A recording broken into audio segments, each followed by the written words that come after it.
여러분 안녕하십니까? 복음으로 비상하는 교회 KCPC 주간 뉴스입니다. 지난주에 이어 월요일 저녁 7시 30분 교회 소식과 유익한 정보들을 제공하겠습니다. 성도님들의 많은 참여와 기도를 부탁드립니다.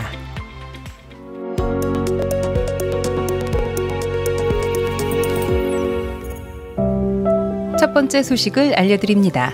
새 회계년도를 맞이하여 지난 10월 11일 주일 2부 예배 시간에 신규 재직 및 서리집사 임명식이 있었습니다. 신규 서리집사 98분에서 모두가 새 재직 훈련을 수료하고 새롭게 재직으로 섬기시게 되겠습니다. 맡은 자에 구할 것이 충성이라 하셨으니 충성함으로 교회 유익을 끼치고 하나님께 영광되는 재직분들과 직분자들 되시기를 바랍니다. 우리 수고하시는 분들을 위해서 박수로 한번 우리 격려 한번 하겠습니다. 고맙습니다. 잘 섬겨주셔서. 이번 임명식을 통해 남자 서리집사 710명, 여자 서리집사 990명 등 총 1,700명의 서리집사님들이 재직으로 섬기게 됩니다. 특별히 전입장로 3명, 전입 안수집사 3명, 전입 권사 7명, 그리고 신규 서리집사 98명이 새 재직 훈련을 수료하시고 새롭게 재직으로 세움을 받았습니다. 회계년도가 시작하면서 함께했던 찬양대원 임명은 코로나 상황으로 인해 설 수 없어 찬양대가 섬길 수 있을 때로 연기되었고, 현재 섬기고 있는 쉐키나 찬양팀과 카도시 워십 콰이어 대원의 임명이 있었습니다. 1, 2부 예배를 섬기는 쉐키나 찬양팀 12명, 3부 예배를 섬기는 카도시 콰이어 27명이 이번 회계년도에도 세움을 받게 되었습니다. 류응열 담임 목사는 임명받는 모든 재직에게 주님의 몸된 교회를 기도하며 충성스럽게 섬기고 예배 생활과 삶의 귀한 모범을 보여주시길 권면하였습니다. 부르심을 받아 KCPC를 섬기는 모든 재직들이 성령 충만한 사명자 그리고 겸손한 청지기들이 될 수 있도록 성도님들의 관심과 기도를 부탁드립니다. 다음 소식으로 다시 시작되는 드라이브인 주일 예배를 소개해드립니다. 코로나 상황으로 인해 온라인으로 드리던 주일 예배를 현장과 드라이브인으로 재개합니다. 본당 현장 예배와 함께 새롭게 시작되는 드라이브인 예배는 10월 18일 주일부터 1, 2, 3부 주차장에서 드려집니다. 라디오 주파수 FM 99.1을 통해 송출되는 음성과 특별히 교회 2주차장에 설치된 대형 야외 스크린을 통해 예배의 자리에 마련된 헌금함 또는 온라인을 통해 봉헌하실 수 있습니다. 드라이브인 예배에 오시는 성도님들은 봉사자들의 안내를 따라 정문으로 진입해 2주차장에 스크린 방향으로 주차하시고 예배가 마친 후 나가실 때는 기존 출구를 이용하실 수 있습니다. 코로나 상황으로 전 교인이 공동체로 모여 한 공간에서 예배드릴 수 없는 상황이지만 드라이브인 예배와 현장 예배를 통해 KCPC의 모든 성도가 주님의 한 몸 된 교회임을 경험하고 감사와 기쁨으로 예배드리게 될 것입니다. 재개되는 주일 현장 예배 그리고 새롭게 준비되는 드라이브인 예배에 하나님의 은혜가 넘치며 성령의 능력을 경험하는 KCPC가 될 수 있도록 성도님들의 기도를 부탁드립니다. 이상으로 KCPC 주간 뉴스였습니다. 시청해주신 성도님들께 감사드립니다.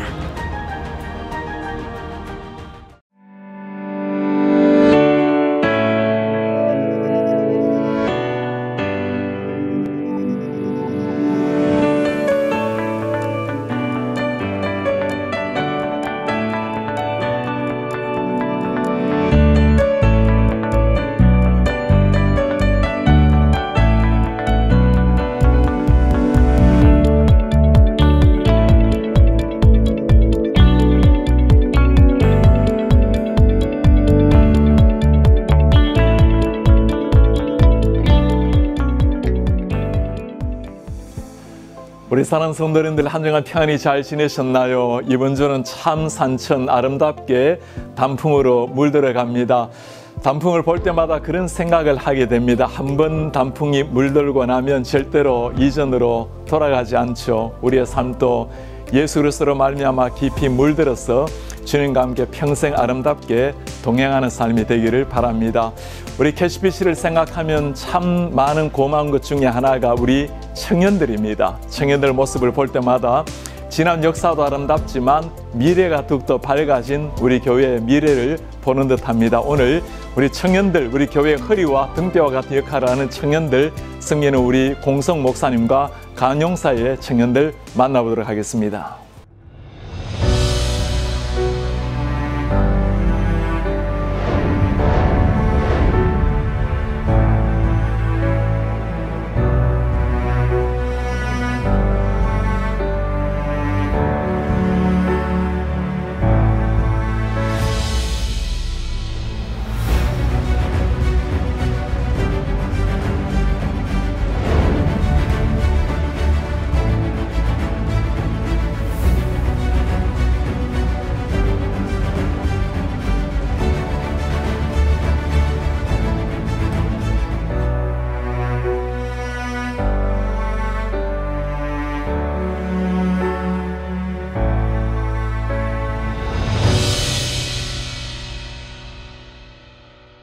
와, 우리 강용 성교에 계신 우리 공성 목사님, 또 승현지 안녕하세요. 반갑습니다, 목사님. 네. 우리 교회 정말 최고의 자랑이라고 할 수 있는 우리 청년들, 강용사, 오늘 이렇게 이름만 들어도 신나고 힘나는 우리 청년 만나게 돼서 너무나 감사합니다.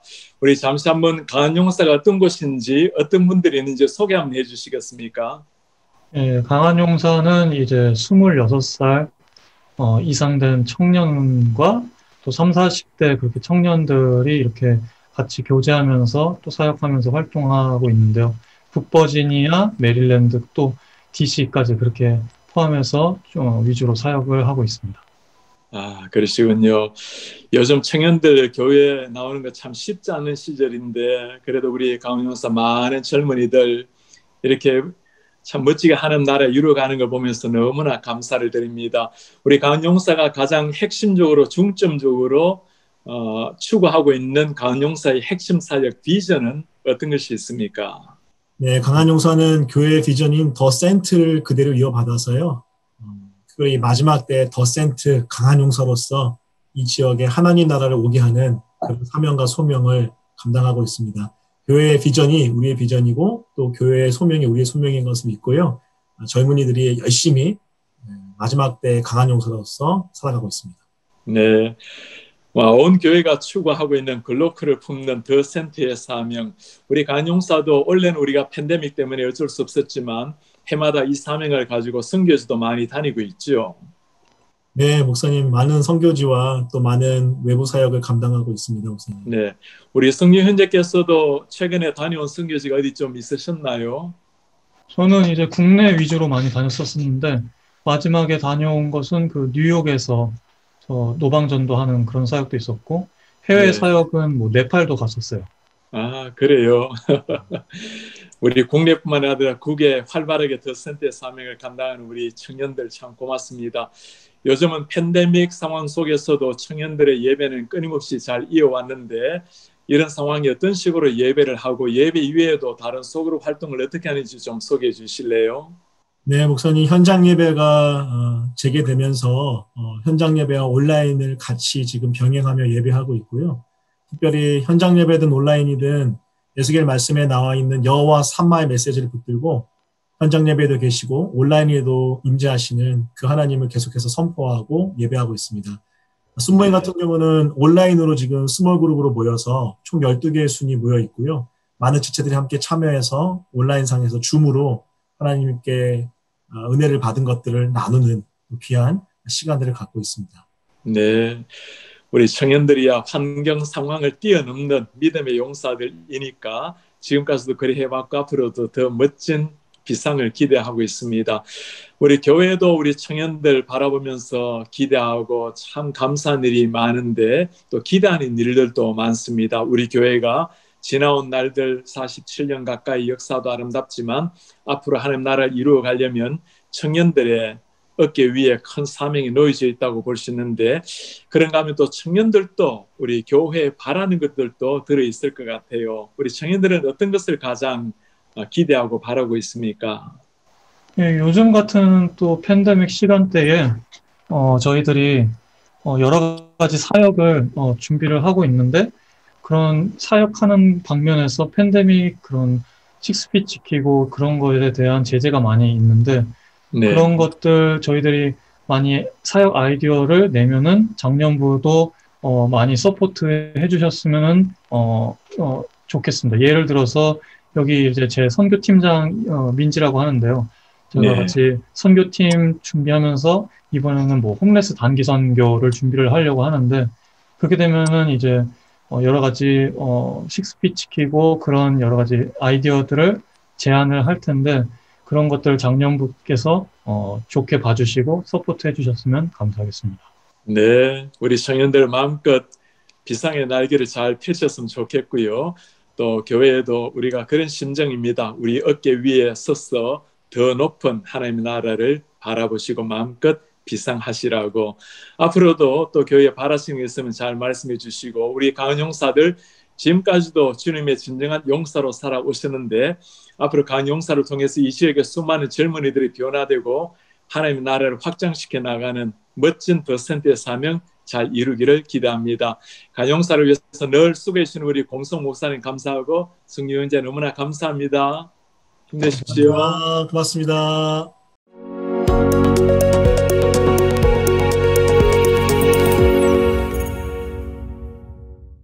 오늘은 제가 제일 좋아하는 성경 구절 여러분들과 잠시 나누려고 합니다. 먼저 제 인생의 모토에 대해서 먼저 하나 나누고 싶습니다. 예수님의 십자가와 나의 죽음을 생각하면 모든 것은 단순해진다. 십자가와 나의 죽음 생각하면 모든 것은 단순해진다. 여러 가지 고민되는 일이나 복잡한 일, 때로는 중요한 결정을 앞에 놓고 제가 늘 되새기는 말씀이 이 말씀입니다. 주님의 십자가 생각하면 복잡하게 생각할 것이 없는 거죠. 때로는 짧은 인생, 주님 앞에 써야 될 날이 다가온다 생각하면 나의 죽음을 생각하면 무엇이 본질인지 가장 중요한 것을 추구하게 됩니다.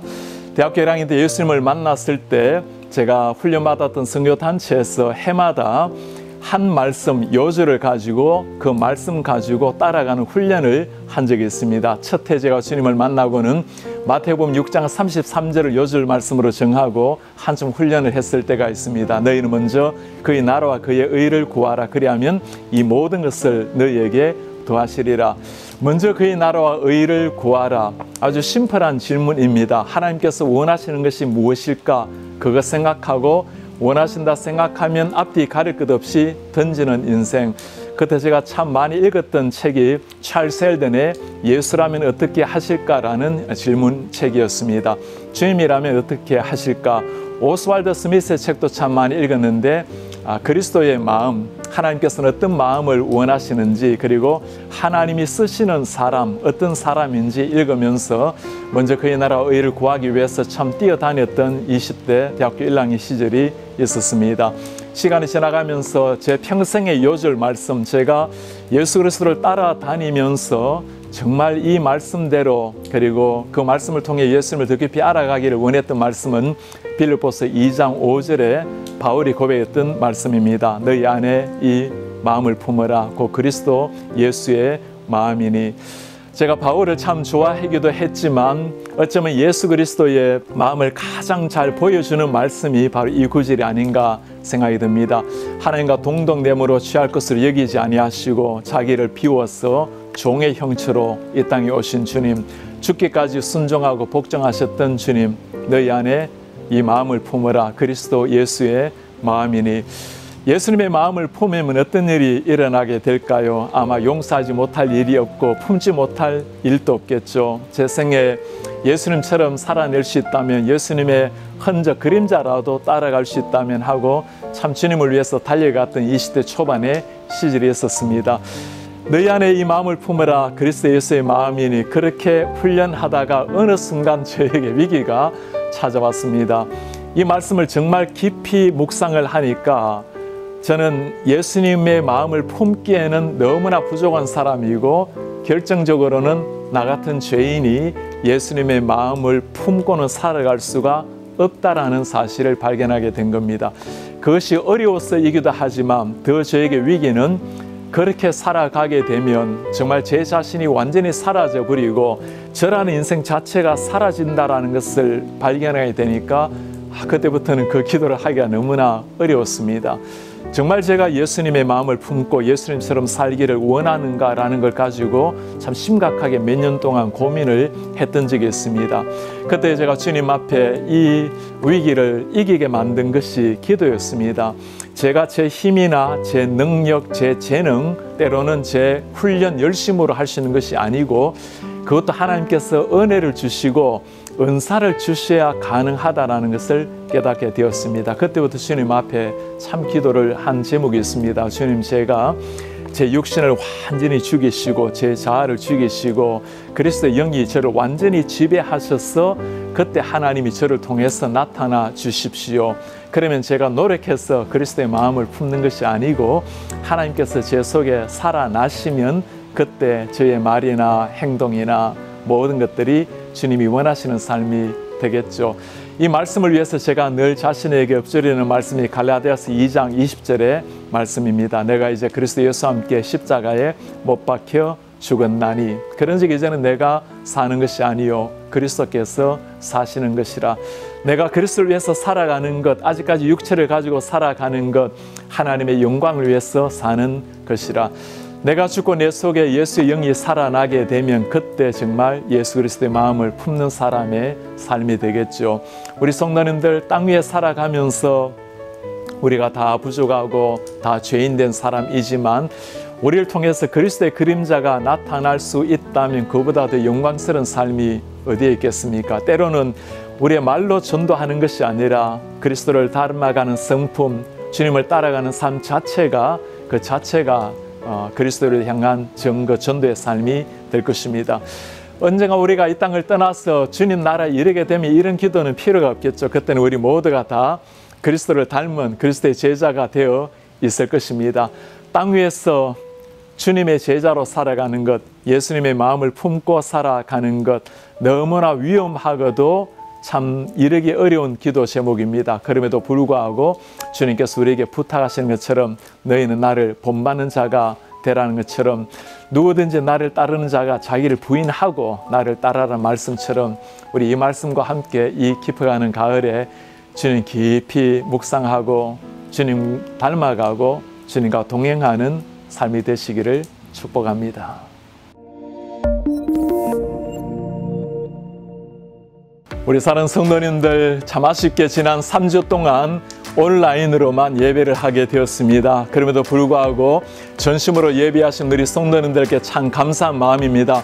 하나님께서 우리의 마음을 깊이 받으시고 영광을 받으신 줄 믿습니다.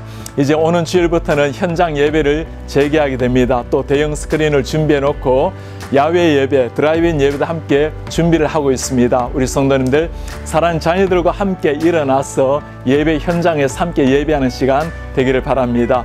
참으로 아름답게 깊어가는 가을날입니다. 우리의 영혼 또 주님으로 말미암아 깊이 물들어가고 하나님의 말씀과 기도로 주님을 닮아가는 매일의 삶이 되기를 바랍니다. 우리 산 성도님들 한 주간 또 주님의 은혜로 승리하시는 날 되시기를 바랍니다.